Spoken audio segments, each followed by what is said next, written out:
ഓം ശ്രീകൃഷ്ണാർപ്പണമസ്തു. എല്ലാവർക്കും നമസ്കാരം. കർമ്മദോഷ നിവാരണം, സുഖശ്രേഷ്ഠ ജീവനം, ഇതായിരിക്കട്ടെ നമ്മുടെ ആപ്തവാക്യം. ഇന്നത്തെ നമ്മുടെ വിഷയം കാലസർപ്പദോഷം എന്നൊന്നുണ്ടോ എന്നുള്ളതാണ്. അപ്പൊ അതിലേക്ക് പോകുന്നതിന് മുൻപായി എല്ലാവർക്കും പറയുന്ന ഒരു പുരാണ കഥയിൽ നിന്ന് തുടങ്ങാം. പാലാഴി മദന കഥ. അസുരന്മാരുടെ സഹായത്തോടു കൂടെയാണ് പാലാഴി മദനം ആരംഭിക്കുന്നത്. കാരണം ദേവന്മാരെ കൊണ്ട് ഒറ്റയ്ക്ക് ആവുന്നില്ലെന്ന് മനസ്സിലാക്കുമ്പോൾ അസുരന്മാരെ കൂടെ കൂട്ടുപിടിക്കുകയാണ്. മഹാവിഷ്ണു കൂർമാവതാരമെടുത്ത് വളരെ ഭംഗിയായി ആ കർമ്മം നിർവഹിക്കുകയാണ്.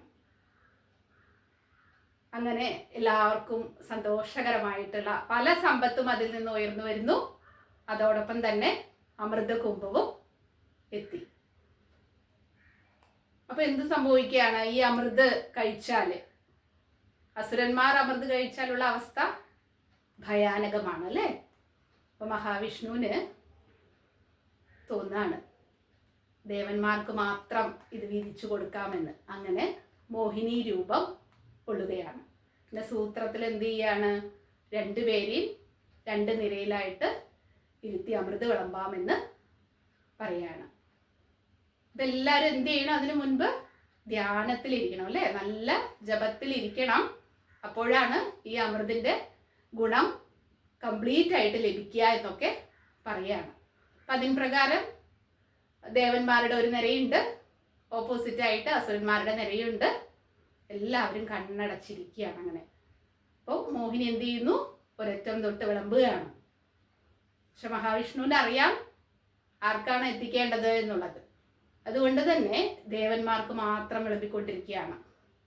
അപ്പൊ ഇതിലൊരു അസുരന് സംശയം വരികയാണ്. സ്വരഭാനു എന്നാണ് ആ അസുരന്റെ പേര്. അപ്പൊ എന്ത് ചെയ്യാണ്? ചെറുതായിട്ടൊന്ന് കണ്ണ് തുറന്ന് നോക്കുകയാണ്, എന്താണ് ഇവിടെ സംഭവിക്കുന്നത് എന്നുള്ള ഒരു സംശയം കൊണ്ട് ചെറുതായിട്ടൊന്ന് കണ്ണ് തുറന്നപ്പോൾ കാര്യം മനസ്സിലായി. ഇപ്പം എന്ത് ചെയ്യുന്നു?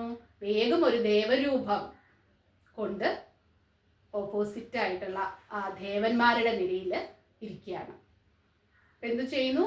മോഹിനി അമൃത് വിളമ്പുന്നതിനോടൊപ്പം ഈ രാക്ഷസനും അമൃത് വിളമ്പി എന്നുള്ളതാണ്. അത് പെട്ടെന്ന് തന്നെ അത് പാനം ചെയ്യാനും തുടങ്ങി എന്നുള്ളതാണ്. അപ്പോഴാണ് സൂര്യചന്ദ്രന്മാർ ഇത് മനസ്സിലാക്കിയിട്ട് മോഹിനിയോട് പറയാണ്, ഇത് അസുരനാണ്, അവനൊരിക്കലും ഇത് കഴിക്കരുത് എന്നുള്ളത്. അപ്പൊ മഹാവിഷ്ണുവിന്റെ സുദർശന ചക്രത്താൽ സ്വരഭാനു എന്തായാലും അമൃത് കഴിച്ചതുകൊണ്ട് എന്ത് സംഭവിക്കണം? മരണം സംഭവിക്കില്ല അല്ലേ? അപ്പോൾ തല വേറെ ഉടൽ വേറെ എന്നുള്ള രണ്ട് രൂപത്തിലേക്ക് മാറുകയാണ്. സംഹികേയൻ എന്നും പറയും. കാരണം സിംഹികയുടെ മകനാണ് സ്വരഭാനു. അതുകൊണ്ട് സംഹികേയൻ എന്നും നാമകരണവും ആ രാക്ഷസനുണ്ട് എന്നുള്ളതാണ്. അപ്പം അതാണ് നമ്മൾ മനസ്സിലാക്കുന്ന ജ്യോതിഷം പോലെയുള്ള കാര്യങ്ങളിലാണെങ്കിലും ഗ്രഹണം എന്നുള്ളതിലെല്ലാം നാം മനസ്സിലാക്കുന്ന രാഹു കേതുക്കൾ ആയിട്ട് മാറുന്നത് എന്നുള്ളതാണ് പുരാണ കഥ. അപ്പൊ ആരാണ് രാഹു കേതുവിനെ പറഞ്ഞു കൊടുക്കുന്നത്? സൂര്യചന്ദ്രന്മാരാണ് അല്ലേ? അപ്പൊ രാഹു കേതുവിന്റെ എതിരാളി എന്ന് പറയുന്നത് ആരാണ്? സൂര്യചന്ദ്രന്മാരാണ്. ഇനി നമുക്ക് നമ്മുടെ വിഷയത്തിലേക്ക് കിടക്കാം. കാലസർപ്പ ദോഷം എന്നൊന്നുണ്ടോ എന്നുള്ളതാണ്. അപ്പൊ ആദ്യം അത് മനസ്സിലാക്കണം എന്നുണ്ടെങ്കിൽ എന്താണ് കാലസർപ്പ ദോഷം, കാലസർപ്പ യോഗം എന്ന് മനസ്സിലാക്കണം. നമുക്കറിയാം കാലസർപ്പ ദോഷം എന്ന് പറഞ്ഞാലും യോഗം എന്ന് പറയുമ്പോഴും കേതുവിനെയും രാഹുവിനെയും ബന്ധപ്പെട്ടിട്ടുള്ളതാണ് എന്നുള്ളത് അറിയാം. ഇപ്പൊ രാഹു കേതുക്കള് ആന്റി ക്ലോക്ക് വൈസ് അല്ലെ, നമ്മൾ പഠിച്ചിട്ടുണ്ട്, വക്രഗതിയിലാണ് സഞ്ചരിക്കുക എന്നുള്ളത്. സാധാരണ എല്ലാ ഗ്രഹങ്ങളും മേടം രാശിയാണ് ഇതെങ്കിൽ മേടം, ഇടവം, മിഥുനം, കർക്കടകം ഇങ്ങനെ ക്ലോക്ക് വൈസിലാണ് സഞ്ചരിക്കുന്നത് എങ്കിൽ വക്രഗതിയിൽ സഞ്ചരിക്കുന്നതാണ് രാഹുവും കേതുവും. അപ്പൊ ഈ ഫസ്റ്റത്തെ ചാർട്ടില് കാലസർപ്പ ദോഷത്തെയാണ് കാണിക്കുന്നത്. ഇവിടെ ലഗ്ന മേട ലഗ്നായിട്ട് വരുന്നുണ്ട്, സർപ്പമുണ്ട്. അപ്പൊ സർപ്പം എങ്ങനെയാണ് മൂവ് ചെയ്യുക? മേടത്തിൽ നിന്ന് ഇടവത്തിലേക്ക് മൂവ് ചെയ്യില്ല, മേടത്തിൽ നിന്ന് മീനം, കുംഭം, അങ്ങനെയാണ് റെട്രോഗ്രേഡ് ആയിട്ടാണ് സഞ്ചരിക്കുക. അപ്പൊ എന്ത് സംഭവിക്കുന്നു? ഈ സർപ്പത്തിൽ നിന്ന് കുജൻ, ഗുരു, ശുക്രൻ, ബുധൻ, ചന്ദ്രൻ തുടങ്ങിയിട്ടുള്ള ഗ്രഹങ്ങളിലൂടെ പാസ് ചെയ്ത് കേതുവിലേക്ക് എത്തുകയാണ്. അപ്പോൾ ഈ സൈഡ് എന്ന് പറയുന്നത് ബ്ലാങ്ക് ആണ്. അപ്പൊ എല്ലാ ഗ്രഹങ്ങളും ആരുടെ ജാതകത്തിലാണോ എല്ലാ ഗ്രഹങ്ങളും രാഹുവിന്റെയും കേതുവിന്റെയും ഇടയിൽ വരുന്നത് അവിടെയാണ് കാലസർപ്പ ദോഷം എന്ന് പറയുന്നത്. ഇത് തിരിച്ചെങ്ങനെ സംഭവിക്കുന്നു? കേതുവിൽ നിന്ന് തുടങ്ങി സർപ്പത്തിൽ അവസാനിക്കുക. അതിനെ കാലസർപ്പ യോഗം എന്നും പറയുന്നു. ഇപ്പൊ സാധാരണ രീതിയിൽ പല പുസ്തകങ്ങളാവട്ടെ, ജ്യോതിഷ പണ്ഡിതന്മാരാവട്ടെ ഈ കാര്യത്തിൽ പല അഭിപ്രായങ്ങളുണ്ട്. കാലസർപ്പ ദോഷയോഗത്തെ കുറിച്ച് പല അഭിപ്രായങ്ങളുണ്ട്. ഇപ്പൊ നമുക്ക് സാധാരണ രീതിയിൽ തെറ്റിദ്ധാരണകൾ ഒരുപാട് ഉളവാകുന്ന ഒരു ടോപ്പിക്കാണ് ഈ കാലസർപ്പ ദോഷം യോഗം എന്നുള്ളത്. നമ്മൾ ആദ്യം മനസ്സിലാക്കേണ്ട വസ്തുത എന്ന് പറയുന്നത്, ജ്യോതിഷം എന്ന് പറയുന്നത് ഒരു ഭയപ്പെടാനുള്ള ഒരു ശാസ്ത്രമല്ല. അങ്ങനെ നമ്മുടെ ജാതകത്തിൽ ഇതുപോലെയുള്ള കാലസർപ്പ ദോഷം പോലെയുള്ള ഒന്ന് ഉണ്ട് എന്ന് വിചാരിക്കുക. അപ്പൊ എന്ത് ചെയ്യരുത്, പെട്ടെന്ന് തന്നെ ജീവിതം ഒരു ശൂന്യമായി പോയി എന്നുള്ള അങ്ങനെ ഒരു മനസ്സിലേക്ക് നമുക്ക് ഒരിക്കലും ഇറങ്ങിച്ചെല്ലരുത് എന്നുള്ളതാണ്. അപ്പൊ ധാരാളം വിധികൾ ഉണ്ട്, ഇതിന് പോംവഴിയായിട്ട് ധാരാളം കാര്യങ്ങളുണ്ട്. ഇത് കറക്റ്റായിട്ട് എല്ലാവരുടെ ജാതകത്തിലും അപ്ലൈ ആവുണ്ടോ എന്നുള്ളത് കൂടെ എനിക്ക് സംശയമുണ്ട് എന്നുള്ളതാണ്. അപ്പൊ ഈ കാലസർപ്പ ദോഷം എന്നുള്ളത് സത്യമാണോ എന്നുള്ളത് കൂടെ ഒരു സംശയമാണ്. കാരണം പല ഫാക്ടേഴ്സ് ഇതിനെ ഇൻഫ്ലുവൻസ് ചെയ്യുന്നുണ്ട് എന്നുള്ളതാണ്. ഇപ്പൊ ലഗ്നാധിപനൊക്കെ ഫലമുള്ള ഒരു യോഗ ജാതകമാണെങ്കിൽ അവർക്കൊന്നും ഇത്തരം അനുഭവങ്ങൾ വരുന്നില്ല എന്നുള്ളതാണ്. ഇപ്പൊ സപ്പോസ് നമുക്കിത് വന്നിട്ടുണ്ട് എന്ന് വിചാരിക്കുക, ഇങ്ങനെ ഒരു യോഗം അല്ലെങ്കിൽ ദോഷം ഉണ്ടായിട്ടുണ്ട് എങ്കിൽ എന്താണ് നാം ചെയ്യേണ്ടത്? ആദ്യം തന്നെ ചെയ്യേണ്ടത്, നമ്മുടെ മനസ്സിന്റെ നിലയാണ് ജാതകം, അതിനുള്ള പരിവർത്തനമാണ് പരിഹാരം എന്ന് പറയുന്നത്. അപ്പൊ നമ്മളൊരു പരിഹാരം സെലക്ട് ചെയ്യുമ്പോൾ നമ്മുടെ മനോപരിവർത്തനമാണ് അവിടെ സംഭവിക്കുന്നത്. നമ്മുടെ ആ ഭീതിയാണ്, എനിക്ക് കാലസർപ്പ ദോഷമുണ്ട്, അപ്പൊ അതെങ്ങനെ മറികടക്കാം എന്നൊരു പോംവഴി.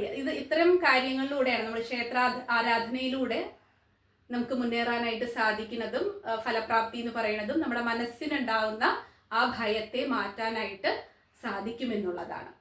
അപ്പൊ ഇതിൽ ചെയ്യേണ്ടത്, ഇപ്പോൾ കേതു ആണെങ്കിലും രാഹു ആണെങ്കിലും ആരെ സൂചിപ്പിക്കുന്നു ജാതകത്തിൽ എന്ന് വിചാരിച്ചാൽ, നമ്മുടെ ജ്യോതിഷ ശാസ്ത്രത്തില് ആരെയാണ് സൂചിപ്പിക്കുന്നത് എന്ന് വെച്ചാൽ പിതൃക്കളെയാണ്. അപ്പൊ നമ്മുടെ അച്ഛന്റെ വഴിക്കുള്ള അത് രാഹുവും, അമ്മയുടെ വഴിയാണെങ്കിൽ അത് കേതുവിനെയും സൂചിപ്പിക്കുന്നു എന്നുള്ളതാണ്.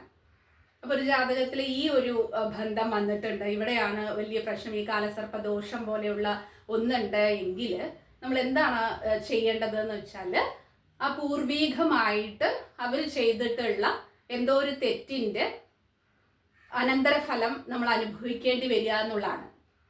അപ്പൊ തീർച്ചയായിട്ടും എനിക്ക് തോന്നുന്നത് എന്താണെന്ന് വെച്ചാൽ, അങ്ങനെ നമ്മുടെ ഒരു ജന്മം എന്ന് പറയുന്നത് പൂർവജന്മത്തിൽ അതേപോലെയുള്ള തെറ്റ് നാം ചെയ്യുമ്പോഴാണ് ഇതേപോലെയുള്ള തെറ്റ് ചെയ്തിട്ടുള്ള ഒരു കുടുംബത്തിലേക്ക് നമുക്ക് പതിക്കാനായിട്ട് കഴിയാന്നുള്ളത്. അപ്പൊ തീർച്ചയായിട്ടും നമ്മുടെ കർമ്മത്തിനനുസരിച്ച് മാത്രമാണ് നമ്മുടെ പുനർജന്മം എന്നുള്ളത്, അതിൽ യാതൊരു സംശയമില്ല. അപ്പൊ ഇവിടെ പൂർവീകർ ചെയ്ത തെറ്റാണല്ലോ, ഞാൻ ചെയ്ത തെറ്റല്ലല്ലോ എന്ന് വിചാരിക്കേണ്ട ആവശ്യം വരുന്നില്ല. കാരണം അവർ സമ്പാദിച്ചു വെച്ചിട്ടുള്ള സ്വത്ത് നമുക്ക് അനുഭവിക്കാനായിട്ട് സാധിക്കുമെങ്കിൽ തീർച്ചയായിട്ടും അവർ ചെയ്തിട്ടുള്ള തെറ്റും അതിൻ്റെ കാഠിന്യവും അതിൻ്റെ ശിക്ഷയും നമ്മൾ അനുഭവിക്കണം എന്നുള്ളതാണ്. അപ്പോൾ ഇതിനുള്ള ഒരു പോംവഴി എന്ന് പറയുന്നത് അതുപോലെയുള്ള പൂർവിക സ്വത്തിന് എക്സ്പെക്ട് ചെയ്യാതിരിക്കുക എന്നുള്ളതാണ്. തെറ്റായ രീതിയിലാണ് അവർ സമ്പാദിച്ചു വെച്ചിട്ടുണ്ടാവുക. അപ്പം അങ്ങനെയുള്ളതാവുമ്പോഴാണ് നമുക്കതൊരു കർമ്മദോഷമായിട്ട് വരണതും പൂർവ്വജന്മത്തിൽ ഈ പർട്ടിക്കുലർ ജാതകൻ അതേ തെറ്റ് ചെയ്തിട്ടുണ്ടാവും എന്നുള്ളതാണ്. അപ്പം അതിന് ആദ്യത്തെ പോംവഴി എന്ന് പറയുന്നത് അത്തരം സമ്പത്തിനോട് ആഗ്രഹം ഇല്ലാതിരിക്കുക എന്നുള്ളതാണ്. ശരിയായിട്ട് രീതിയിൽ കഷ്ടപ്പെട്ട് ഉണ്ടാക്കിയതാണെങ്കിൽ ഒരിക്കലും അത് അനുഭവിക്കാനായിട്ട് പ്രശ്നം ഉണ്ടാവില്ല എന്നുള്ളതാണ്. അപ്പോൾ എന്താണ് ഇവിടെ വേണ്ടത്? ഇത്തരം ജാതകക്കാർ ശ്രദ്ധിക്കേണ്ട കാര്യം അവരവരുടെ കഴിവിലാണ് വിശ്വാസം അർപ്പിക്കേണ്ടത് എന്നുള്ളതാണ്. നമ്മൾ കഷ്ടപ്പെട്ടുണ്ടാക്കാം, നമുക്ക് സ്വപ്നങ്ങൾ കാണാം, പക്ഷെ എന്ത് വേണം? ആ കഠിനാധ്വാനം വേണം. എത്ര സ്വപ്നം കാണുന്നോ അതിനനുസരിച്ച് കഠിനാധ്വാനത്തിലൂടെ ലക്ഷ്യപ്രാപ്തി എത്തുക എന്നുള്ളതാണ്. അല്ലാതെ പൂർവികർ സമ്പാദിച്ചു വെച്ചിട്ടുള്ള സമ്പാദ്യം ഷോർട്ട് കട്ടായിട്ട് സമ്പാദിക്കണം എന്നുള്ള ആഗ്രഹം, ഇങ്ങനെയുള്ള ഇൻഫ്ലുവൻസ് ഒക്കെ രാഹു പ്രത്യേകിച്ച് ലഗ്നം പോലെയുള്ള മെയിൻ പോർഷനിലൊക്കെ വരുമ്പോൾ ആഗ്രഹങ്ങൾ ഇതുപോലെയുള്ളത് ഉണ്ടാവുന്നുള്ളതാണ്. കാരണം നമുക്കറിയാം ആ രാക്ഷസനെ രണ്ടായിട്ട് കട്ട് ചെയ്യുമ്പോൾ തല എന്നുള്ളതാണ് അവിടെ രാഹു പറയുന്നത്. അപ്പോൾ ഒരുപാട് ആഗ്രഹങ്ങൾ ഉണ്ടാവുകയാണ്. അപ്പോൾ ആ ആഗ്രഹങ്ങൾക്ക് അനുസരിച്ച് പോകുമ്പോഴാണ് അവർക്ക് ബുദ്ധിമുട്ടുകൾ ഫേസ് ചെയ്യേണ്ടതായിട്ട് വരിക. അപ്പോൾ ചെയ്യേണ്ട കാര്യം ഇതുപോലെ ജാതകത്തിൽ കണ്ടിട്ടുണ്ടെങ്കിൽ ഭയപ്പെടേണ്ട കാര്യമില്ല. അതുപോലെയുള്ള പൂർവിക സ്വത്തിൽ നിന്ന് ഒഴിവാവുക എന്നുള്ളതാണ് ആദ്യം ചെയ്യേണ്ട എന്ന് പറയുന്നത്. പിന്നെ ആത്മീയ പരിഹാരമുണ്ട്. ആത്മീയ പരിഹാരം എന്ന് പറയുമ്പോൾ ഇപ്പോൾ കാളഹസ്തി പോലെയുള്ള അവിടെ എന്ന് പറയുന്നത് വായുലിംഗമാണ് ശിവന്റെ. നമ്മൾ 63 നായന്മാരിലൂടെ കടന്നുപോയപ്പോൾ കണ്ണപ്പനെ കുറിച്ച് മനസ്സിലാക്കിയിട്ടുണ്ട് അല്ലേ. അപ്പൊ ആ കാളഹസ്തി മലയിലാണ് കണ്ണപ്പൻ പൂജ ചെയ്തിട്ടുള്ളത്. അപ്പൊ ആ ഭൂമി എന്ന് പറയുന്നത് അത്രയും പവിത്രമാണ്. അവിടെ പോകുന്നവർക്ക് നമ്മുടെ മനസ്സിനൊരു പരിവർത്തനം വേണമെന്നുണ്ടെങ്കിൽ തീർച്ചയായിട്ടും ഇതുപോലെയുള്ള ക്ഷേത്ര ദർശനം വളരെ നല്ലത് തന്നെയാണ്. അപ്പോൾ അവിടെ 500 മുതൽ 5000 രൂപ വരെ ടോക്കൺ എടുത്ത് നമുക്ക് ഈ പൂജ ചെയ്യാവുന്നതാണ്. നമ്മൾ ആ ഭൂമിയിൽ കാൽ വയ്ക്കുക എന്നുള്ളത് തന്നെ വളരെ ശ്രേയസ്കരമാണ്. കാരണം അത്തരം പുണ്യാത്മാക്കൾ പൂജിച്ച ഭൂമിയാണ്, അത്രയും പവിത്രമായിട്ടുള്ള ഭൂമിയാണ്. അപ്പോൾ ആ ഭൂമിയിൽ നമ്മളൊന്ന് എത്തുക, അവിടെ പോയിട്ട് ജപിക്കുക എന്നൊക്കെ ഉള്ളത് തീർച്ചയായിട്ടും അതിൻ്റെതായിട്ടുള്ള പോസിറ്റീവ് വൈബ്സ് നമ്മുടെ ലൈഫിൽ ഉണ്ടാവും എന്നുള്ളതിന് യാതൊരു സംശയവുമില്ല. അപ്പോൾ പരിഹാരം എന്ന് പറയുന്നത് നമ്മൾ ചെയ്യേണ്ടത് നമ്മുടെ ആൻസിസ്റ്റേഴ്സ് പ്രോപ്പർട്ടി നമുക്ക് വേണ്ട എന്നുള്ളതിൽ നമ്മൾ കഷ്ടപ്പെട്ട് സമ്പാദിച്ച് നമ്മുടെ ജീവിതം മുന്നോട്ട് കൊണ്ടുപോകുക എന്നുള്ളതാണ് ഇതിന് ഏറ്റവും ഉത്തമമായിട്ടുള്ള ഒരു പരിഹാരം എന്ന് പറയുന്നത്. പിന്നെ ഇവിടെ എന്ത് സംഭവിക്കുന്നു എന്ന് വെച്ചാൽ ചെറിയ പ്രായത്തിലുള്ള കുട്ടികളാണെങ്കിൽ 10-20 വയസ്സുള്ള കുട്ടികളാണെങ്കിൽ അവർക്ക് ഡിസിഷൻ മേക്കിങ്ങിന്റെ പവർ കുറച്ച് കുറവായിരിക്കും. അപ്പൊ അങ്ങനെയുള്ളവരാണെങ്കിൽ അവരെ തനിയെ ആ ഡിസിഷൻ എടുക്കാനായിട്ട് വിടരുത്. കാരണം എപ്പോഴും ഒരു ഓസിലേഷനിലായിരിക്കും മൈൻഡ് ഉണ്ടാവുക. അപ്പോൾ ഒരു ഫിക്സഡ് ആയിട്ടുള്ള ഒരു മൈൻഡിലേക്ക് അവർക്ക് എത്താനായിട്ട് ഇതുപോലെയുള്ള ഗ്രഹനില കോമ്പിനേഷൻസ് അവർക്ക് ഓട്ടോമാറ്റിക്കായിട്ട് ഉണ്ടാവുന്നുള്ളതാണ്.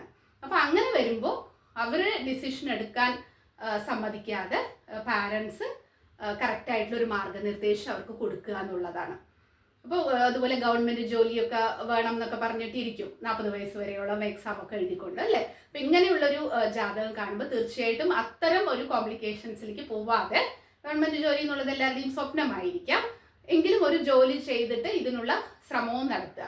നമുക്കതിനുള്ള യോഗം ഉണ്ടെങ്കിൽ തീർച്ചയായിട്ടും ഉണ്ടാവും. അപ്പം ഇത്തരം ജാതകക്കാർ ശ്രദ്ധിക്കേണ്ടത് ഇങ്ങനെയുള്ള കാര്യങ്ങളിലൊക്കെയാണ്. കാലസർപ്പ ദോഷം യോഗം എന്നതിനെ കുറിച്ചൊരു ചെറിയ ഐഡിയ എല്ലാവരിലും എത്തിയിട്ടുണ്ടെന്ന് വിചാരിക്കുന്നു. ഭയപ്പെടേണ്ട കാര്യമില്ല. ഈ പറഞ്ഞിട്ടുള്ള കാര്യങ്ങൾ ഫോളോ ചെയ്യാന്ന് മാത്രമേ ഉള്ളൂ. നമുക്കിനി അടുത്ത വീഡിയോയിൽ ഗ്രഹണം നമ്മൾ ശ്രദ്ധിക്കേണ്ടത്, രാഹു കേതു എന്ന് പറയുമ്പോൾ ആ ഗ്രഹണം വരുന്ന സമയത്ത് എന്താണ് സംഭവിക്കുന്നത് അതിലാണ് നമ്മൾ കൂടുതൽ ഫോക്കസ് ചെയ്തത്. അത് കറക്റ്റായിട്ട് നമ്മുടെ ജീവിതത്തിൽ അപ്ലൈ ആവണമെന്നുള്ളതാണ് കണ്ടുവരാറുള്ളത്. അപ്പോൾ നമുക്ക് ഗ്രഹണത്തെക്കുറിച്ച് അടുത്ത വീഡിയോയിലൂടെ കാണാം. അതുവരെ നന്ദി, നമസ്കാരം.